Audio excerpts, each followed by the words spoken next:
প্রবাসী বাইরে করে নিয়ে একটা ভিডিও বানাইতেছি। তো প্রবাসে আসলে যারা কাজ করে তারা বোঝে যে কষ্ট যে কি জিনিস।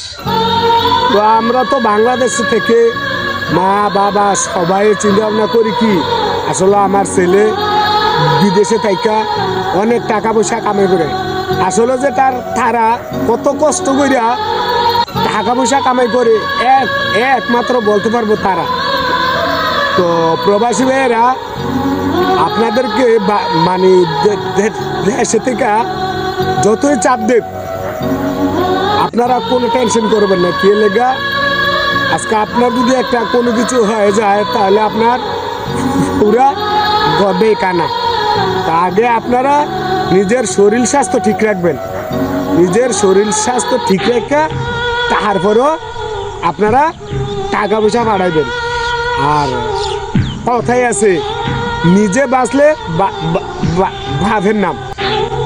আগে নিজের শরীরের দিকে খেয়াল রাখবেন, খানা দানা ঠিকঠাক মতো খাইবেন। যদি ভিডিওটা ভালো লাগে তাহলে ভাই লাইক শেয়ার করবেন।